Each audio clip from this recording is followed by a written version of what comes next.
My name is Candace.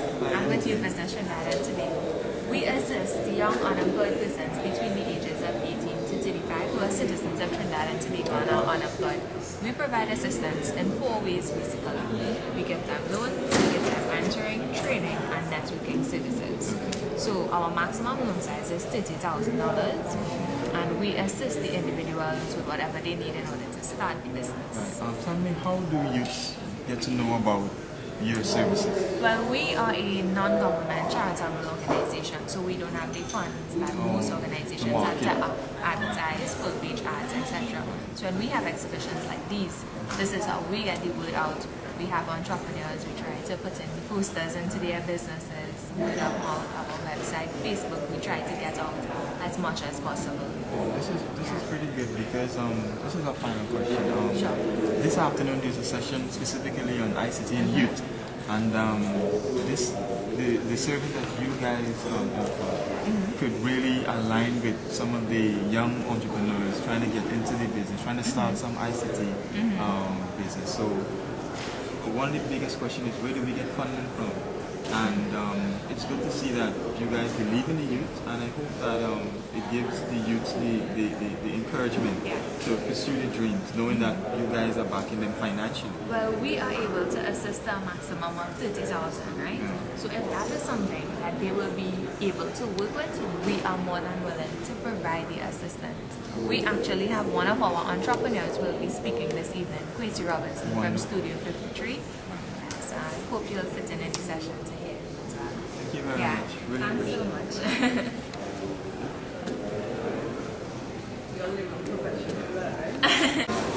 Nice to meet you guys. You guys from Trinidad here, you're promoting quick work in this particular symposium. Tell me briefly what is this piece of software about, what it does, and why is Trinidad promoting it so heavily? Okay, so QuickWork is basically a workflow automation tool. So it's targeted for business users, not so much technical users. It emphasizes that it's a really intuitive interface, easy drag and drop functionality that anyone who's familiar with business processes can automate it themselves. So no need for technical expertise or third-party consultants. I understand that this sits on top of the SharePoint application. What are some of the examples of quick work in action? How can it make my job or the job of the organization that much more easier? Well, you can actually think about automating your HR process, for example. So, over time requests, that's a lot of headache.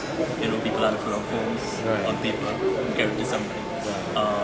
With QuickBooks, everything's done online on the web. It's fast, cutting down the people cost and the time actually to get things done in the organization. The processes that are managed with people, things tend to get lost or misplaced, and mitigate against those kinds of That's really exciting. So it's already in the works, or it's to be rolled out? No, we don't. In October. So what is the response to this? A lot of interest. I look forward to seeing it implemented in our organization. Thank you very much. Where are you guys from? iGovTT. And we just want to know about your organization and some of the services that you're offering for the ICT community in Trinidad and Tobago. Okay, well, so what is teaching and it's a video business which we launched after we trained youths from rural areas in videography, going from screenwriting to voicing documentaries to editing, everything, pre-production, post-production, everything. And some of the services we offer are weddings, photography and videography. If you would like your event, a public event or conference or everything to be covered, we do that. We also work with our clients to ensure that they are satisfied with the end product before we package and distribute. Basically anything that you want filmed, we can film it and edit it and do it. We do a lot of mini projects with the ministry and news and things like that. We do music videos. And if you look at our business card, you see just a small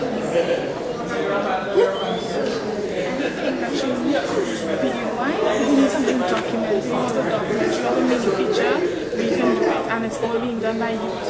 Now tell me, what are the ages of the youth you target? We target youth from 15 to 20 to 23 around that age. And how do they know about this particular service, this project that you offer? Well, when we launch in a community, it's advertised. We go, say, Siparia, when we did it in Siparia, we go to different schools. When we launched in Tunapuna, where I was from in that group, they came to my school, which is Asher Girls College, and they recruited me from there. We go to church groups, the community in its essence, and we get youth who are interested in video, or we spark their interest, because sometimes they don't even know they're interested in video, which was like myself. So we cultivate that, we cultivate their skill and harvest it into this. So, we have programs in Marble, South Siparia, Tunapuna, Rio Claro, Togo, mainly rural areas. Okay. Now, final question. You mentioned the rural areas. What about some of the urban areas where we have a lot of at-risk youth? Could this program also be launched in these areas to attract the youths to some of these exciting videography skills that you guys are teaching? Yes, we actually had a program in Tunapuna, which is very close in the East-West corridor. So we had kids from Port of Spain, Curab, Tunapuna, Arima, from the entire East-West corridor, and we launched our Tunapuna training session. So we cater for everyone. That's really exciting. It is. You're welcome. We look forward to hearing more from you guys.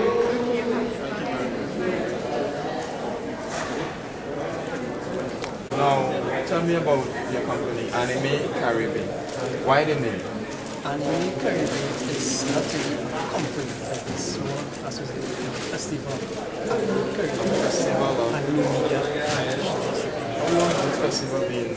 This festival is 11th year. It was held 2 weeks ago. At various locations over the spring. The screenings at IMAX, cinema, some visits from at the Hydra, and also workshops for students and public at large at John Johnson Creativity Campus at ICT. Interesting. So, how would you describe the animation industry in Trinidad and Tobago and the Caribbean as a whole? Well, the animation, it's picking up. I wouldn't say that it's there, but it's developing. The Anime Caribbean Festival, what it targets is attracting all the stakeholders in the industry to bring them together to showcase the animation as well as to get all the investors on board. With respect to animation, is there any courses in the tertiary institutions that can encourage folks who are interested in animation to get some certification? Or maybe outside of the tertiary level, is there any other small courses you can do to ramp up the skill? YTEP has a 6-month program in multimedia animation that deals with the basics in animation, 2D as well as 3D animation. Here you get a certificate, a CVQ, which can be used throughout the Caribbean. So if you need to apply to any animation industry all over the Caribbean, as well as then there's the ICT campus. They have a 2-year diploma program, which it runs full time. So hopefully, maybe in the next couple of years, we'll see some of you guys in Pixar and something. Well, yes, but I can inform you that recently, 2 weeks ago, the American Festival brought down some of the Disney animators and Pixar animators as well. And some of them are actually from Trinidad. Yes. Even many years ago, they went away and they came back to showcase their skills and pass on knowledge and experience to the wider public. Sounds really exciting. Thank you very much, David. Okay, appreciate it.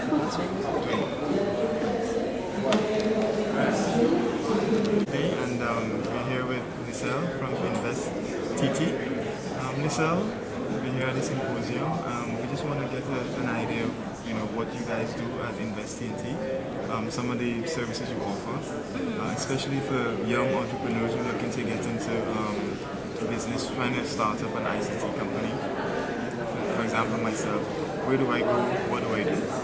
Well, InvestTT is basically the investment promotional agency for Trinidad and Tobago. So we try to attract foreign investors to come and invest in Trinidad and Tobago, basically in the non-energy sectors, right? So you have the maritime sector, the creative industries, and all these things.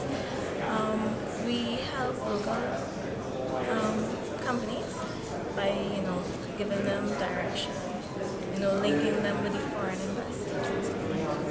So you guys are the middleman linking. Okay. So in terms of youth, how do you reach out to youth? How do you get them involved in investment, or how do you link them with investors to fund their ideas, their dreams? Well, I would believe that they would have to, come up with their business plan, and we will guide them as to, send them to the right agency that would guide them on finance or whatever, or link them with a foreign investor that is doing the business that they are currently interested in. So is it a cost attached to you? No, it's actually. It's free, really? And you guys are not proclaiming this throughout the country? How do you get the message across that, hey, we're here to help, your promotional stuff, how often do you guys go out in the communities? What are some of your activities that you try to spread the word that, hey, we're here to assist? Well, basically, we sponsor events that are related to the sectors that we are trying to promote. Carnival coming up. So, I guess we will promote the events that are pertaining to what we are interested in. And that's how we get our we advertise. There's our website, Website is investtt.co. .co.tt. Pretty cool. Thank you very much. It was a pleasure. It's nice meeting you. We're here at the ICT Symposium 2012. I'm here joined by Ms. Denise White, Head of Consulting, and Ms. Alicia Mayhew. She's in consulting as well. Ladies, give us a sense of the objectives of this particular symposium 2012. Well, the theme and the vision of 2012 is moving from vision to reality. So what we found is that over the years where ICT has progressed in government and on the national landscape, you would find that there's been a lot of talk, a lot of ideas, a lot of planning. And I mean, it is necessary to understand what the groundwork rules are so that we can build on a proper foundation. But we're talking from moving a vision to reality. So how do we actually take these ideas and make them implementable?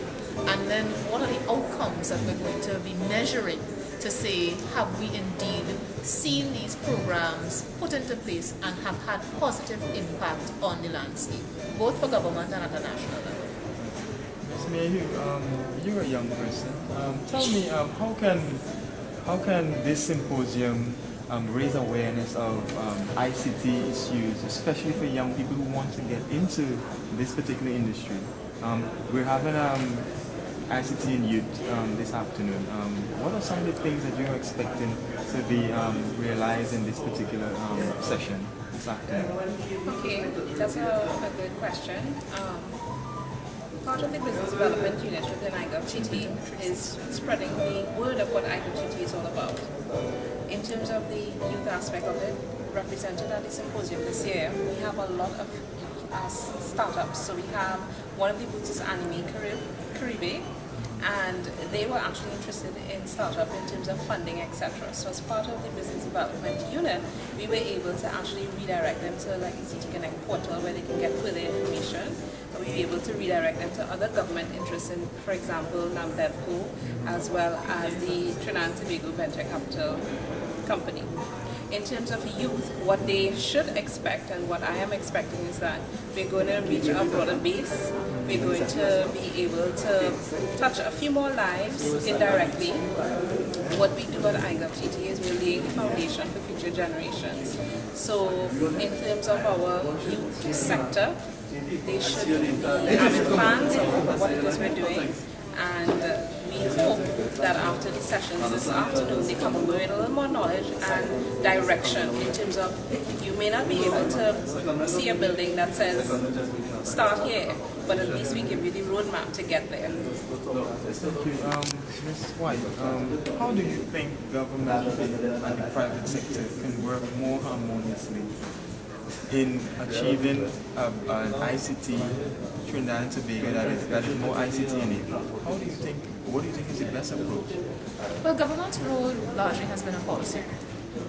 The private sector has the resources, they have a certain approach to doing things that makes them more appropriate for implementation of certain projects and programs, that they can do it faster, more agile and more competitive in a way that government does. But government's role in terms of setting that framework, the larger policy direction, where are we going to go? We've had large-scale national planning initiatives, so Vision 2020, we now have the 7 pillars. So the government's role very clearly says, okay, as a country, here are the resources we have, here's what we want for our people, how do we take this and put it forward in a particular framework? The private sector getting on board with that says, all right, here's where we're going, here's a master plan, how can we take our private sector resources and put it towards a nation-building effort in terms of putting programs in place that are country appropriate, citizen-centric, and really deliver value for the nation as a whole. Well said. I will leave you guys with the last word.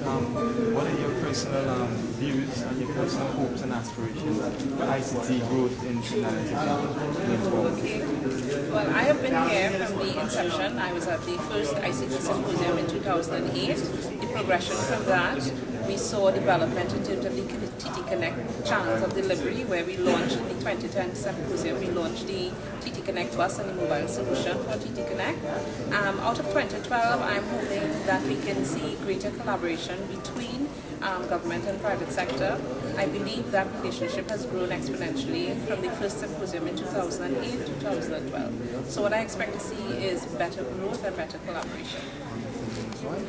Vision to reality. So how do we take the ideas, thought leadership that has been shared with us over the past 2.5 days and really use it to put things in place that have impact, positive impact for all of the nation. Thank you very much, ladies. Appreciate your time. Right. Good evening. Good evening. Mark Raymond from Robotics Solutions. Yeah. Basically, what we want to do today is ask Mark a few questions, pointed questions, as it relates to ICT Symposium, and also how we can contribute, his company can contribute to the advancement of ICT within Trinidad and Tobago, right? Schools, education, and so on, teaching the youths about robotics, etc. So, the general question basically is how we, our company, can assist, helping the government to move ICT forward. Okay. Well, first off, it's a locally produced product. Okay. 6 years in the making. How we intend, the principles or the focus of our company is to bring robotics to the general consumer, right, without adding that level of complexity, but keeping the fun factor in there. So what we've endeavored to do is to create pre-assembled kits as well as developer kits. The pre-assembled kits as an introduction to the young generation coming up, as well as adults, to experience the effects of robotics without that steep learning curve. And we've developed software that is solely proprietary to us that allows you to do that. We have a screenshot taken of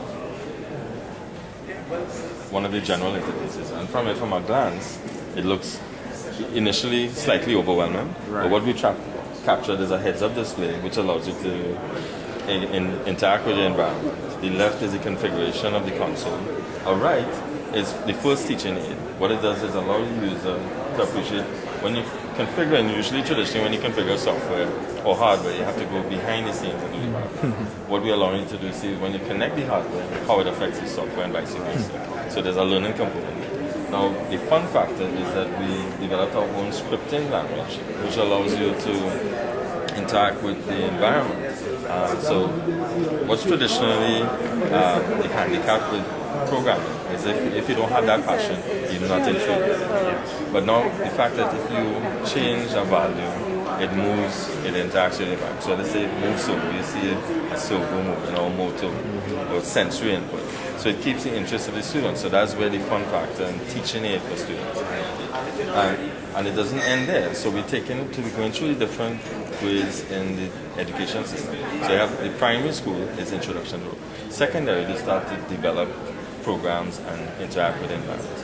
In the tertiary, we develop what programmers call is ActiveX objects. What it is a plugin. So any developer that wants to develop just does not need to understand robotics. Just needs, it inherits a command that says move, so turn, switch on, whatnot. And this allows their capability not to be limited by our vision. So in essence, it's an open source type tool. So they can develop with their passion and their strengths to take it to the street. Let me ask you a question. As it relates to basically how can robotics assist in terms of, okay, for example, in schools, you have disabled kids and so on. How can this type of initiative try help enhance or help that child to learn better or to assist them in their daily activities, even at home as well? Right. How do you see robotics? Okay, well, first of all, it has a fun factor, and they learn as it teaches them logic. So of course, it's limited right now to what product suite we have there. But in keeping with the developer tools, we encourage others to make tools from this platform. So then they can evolve the product to better assist students who have different aptitudes, different desires, right, different strengths, and it will allow the general developing arena to develop those products that will be suited to those students who have those special skills, also special needs. It can afford them that. And the mere fact that the principle of robotics is the right software to interact with your environment. So anything you need to do to interact with the physical realm, you can accomplish. So it not only is it, and it will encourage students or give them hope to be able to develop systems that was purely out of their reach before. Right. So let's say something like billing management. That's an elite area of business, which is usually afforded to the more high-end customers. Now, the small man on the street can normally build a billing management system with this solution without having that upfront startup cost. Right. So it gives them more potential to become a serious entrepreneur. What are some of the things, final question, what are some of the things you're expecting out of the ICT Symposium, a symposium that is hosted by the government? What do you as a private contributor to our society expect from a government-hosted event such as this?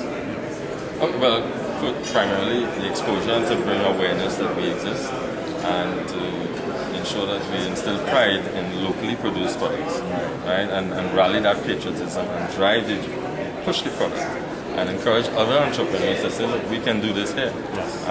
Why not come here and to show ICT and iGov how they're here to support their nationals. All right, we'd like to thank Ronald again. Yeah, thanks a lot. Thank you. Take care. Yeah? Right. All right, good afternoon. We have Larry Roberts from Illuminat. We'd like to welcome you to the ICT Symposium, platinum sponsor, as well as iGovTT hosted the symposium here. It's the 3rd annual symposium. So basically the questions pointed around ICT development in Trinidad and Tobago. Where do you see the private sector assisting the public sector, the government, in terms of driving the ICT initiative forward? How do you see Illuminat in specific as well assisting the government in getting this initiative off the ground? It's already there, but where do you see ICT in the field? Well, you know, the nice thing about ICT is that it's a progressive industry. And in every country, it's always the private sector that drives the public sector. We get all the private sector is where all the innovations, where all the new technology will come about. Private companies will invest in those. Eventually, you'll find that people who in the general public would start yearning the same services from the public sector that they would get in the private sector. Right. Then it's then a responsibility, I would say, of, you know, with respect to the different governments to actually make the push to get that partnership with the private sector to translate that technology into more generalized services. I think it's done quite well in Trinidad with respect to the discussions that have been had over the past few years with respect to getting to that point. Of course, we await next year. I think in March 2013 we're looking at going with some public services available, and we look to see how well that goes, to see how much more the private sector could do. Okay. So in terms of education, from the public sector into the schools and so on, getting the youths involved and behind. Okay folks, can we just very quickly, before we introduce the next session, if you've been following your program, getting into the schools, getting into the universities, as I'm sure you have driving been, it from an education. we have 3 breakout sessions after this main session here in the ballroom. There are 3 tracks. ICT and education, which will remain in the main ballroom here, stage right. The very same this way. Educational so sector in that, that is fostered in Trinidad and Tobago is where we get our expertise and our professionals. Right? We do a lot of work with ICT, University of the West Indies, because they are our pool of professionals that where we need to fish in to make sure that we are able to provide the services that we do provide. We do a lot of sponsorships. We recently did a collaboration with a competitive company to promote innovation. We had quite a lot of teams developing apps and things like that. So it's part and parcel. Supporting education is just basically supporting creative thinking and supporting innovation in ICT, right? As well as making sure that we remain competitive. Let's get right into that the first session involves this a whole other afternoon, discussion because that involves a little switch in our whole educational system, right? Presently, only the tertiary educational system really allows for that type of free thinking. But I mean, eventually as ICT gets more intrinsic and you find that the sector becomes more viable with jobs and things like that, you'll see that switch being made in education as well. In terms of cloud topics, I know that topic, a lot of people are talking about these days. It's on the minds of everyone. So in terms of data protection, I know that the government is trying to make trying to get laws and so on enacted so that our data, whatever we put in the cloud, wherever we store them, whether it be in-house or outside of we want to make sure that data is protected and is secure as much as possible.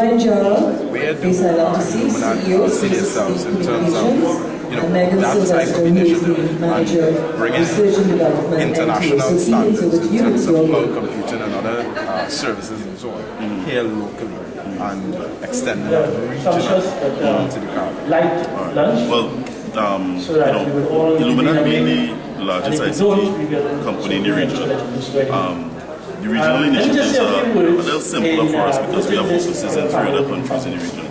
So spreading out cloud services would be easier for us. Now, the question of where we see ourselves in getting the private and even the public sector government feeling a little more confident with respect to cloud computing.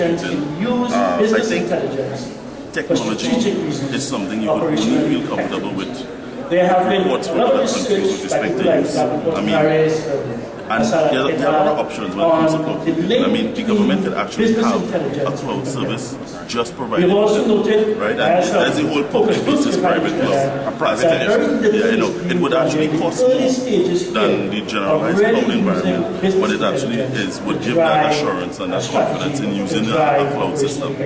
And the cool thing about cloud computing and the fact that you actually save money from an initiative like that is enough of a driver to allow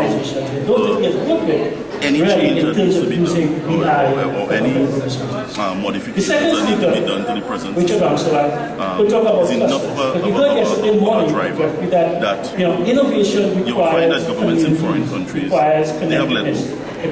They have on a private cloud, they have let go. And I mean, once you maintain or once you ensure that the security is in place, it's really not a problem. And we would be willing to give that confidence to the private and the government sector about just the to make value sure chain in the that, ICT you know, the industry, benefits that and other how we can countries, leverage that, and how that can companies use and the the cluster, government not here only also regionally, see. not only locally, but regionally as well. Final question, Mr. And once we finish with that, we then have to look at some what I call some foundations. For the ICT Symposium. Communications. Why is it that you guys again, so we much should suggest that good communications infrastructure leads to competitiveness, it leads to innovation, it leads if you look at some of the topics improvement that we've been talking about performance in the of our symposium, education system. and I must say the feature speakers are well chosen with respect to the topics being so relevant to Trinidad and then finally, I was given authority to say this, the mother of all of them really is our human capital development. Things like where the ICT industry is going, Korea, Singapore, and so on. Put this at the center of once the again, development. being the largest company in the region, so that group we want to of business make intelligence, sure that if there's a discussion clusters, about things as important as that, really what we have we want to make sure we are and there to further open up ado, with therefore, I would invite the expertise, the brain power within Illumina. There's so much. We have our own opinions. We have we basically want to affect that change because we've been doing it 50 years so far in Trinidad and Tobago, and we want to make sure that we continue driving that change in the industry. In my bio is the fact that I spent 14 years in the government sector as a CFO. Opinions are expressed, as well as it's also good to hear the opinions of others. And I have some personal stories that we can talk about what other people say along the way. So that we could I want to let you know that against the business intelligence is not a new phrase or a new technology. So it's something that's been around since 1993. I put up the Gardner definition. It's a methodology for we'd like to thank gathering. Mr. Roberts. Good afternoon. We want to welcome Jules Paul from Fujitsu, VP of Government Business from Fujitsu. We are basically here at the symposium. We'd like to ask him a few questions basically on the symposium on ICT. Fujitsu, in terms of the advancements and so on in ICT locally, where do you see the private sector in terms of assisting the government to advance the cause of ICT locally? I think good question is quite appropriate based on the theme of the actual ICT Symposium in terms of realizing vision and making the reality. And ICT plays a fundamental part in transforming business and providing innovation. And Fujitsu certainly plays a big role in leveraging the global strength of our organization with our local capabilities and bringing that to the local marketplace. So as an example, we have made significant investments in our data center, in a world-class Tier 3 data center facility in Trinidad and Tobago. And by extension, earlier on this year, in July, we have deployed a private cloud platform. So we did a number of sessions on cloud, and that's here and in Trinidad, a private cloud platform to actually enable and help drive that innovation. So as an example, that can stimulate a number of areas, software as a service.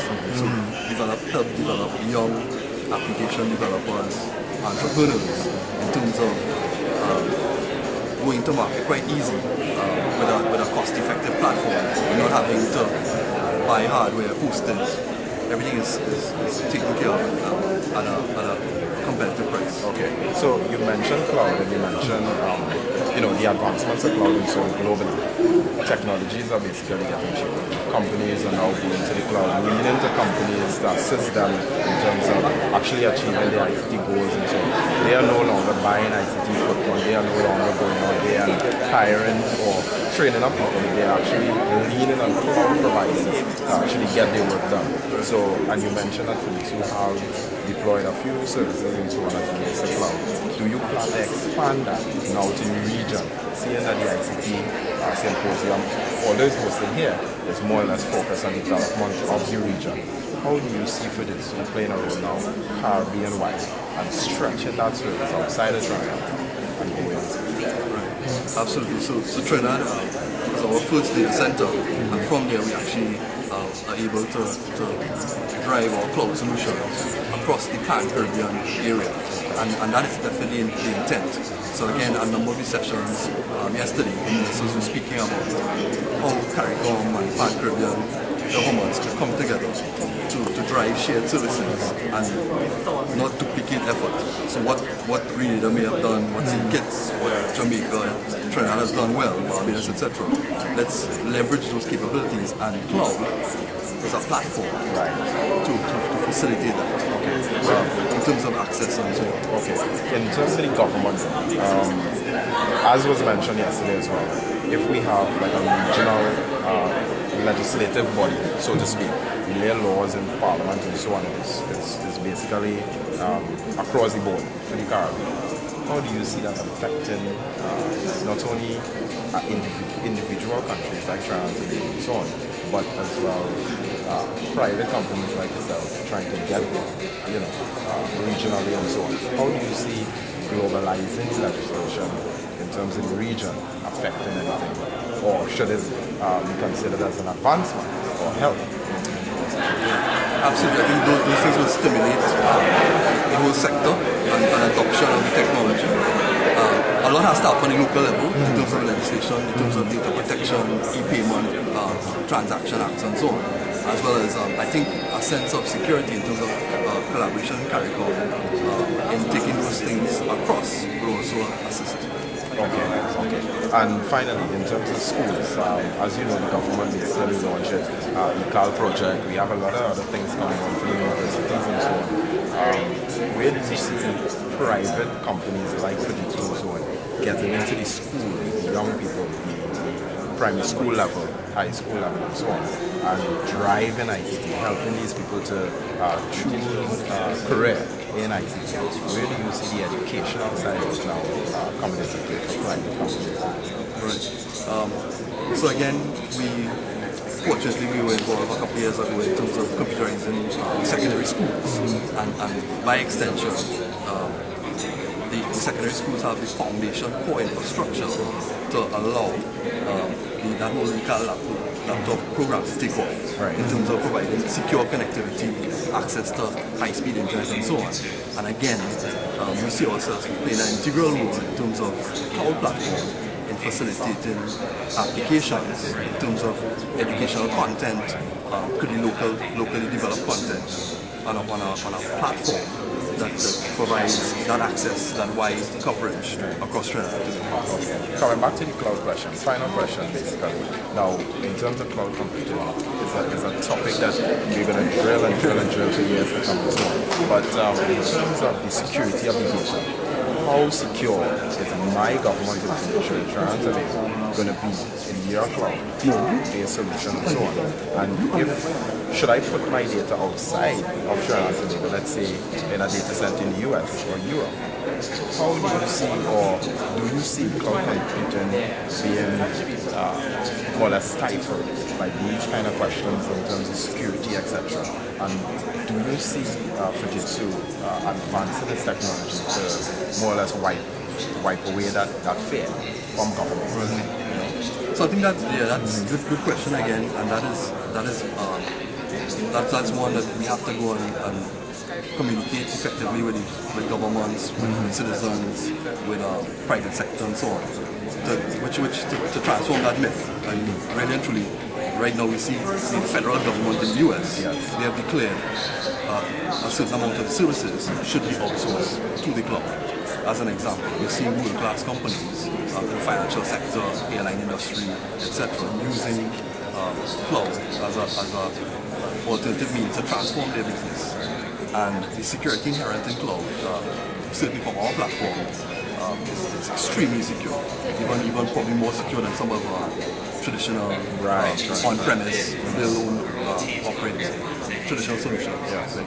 So certainly security here is paramount, and we take pride in it.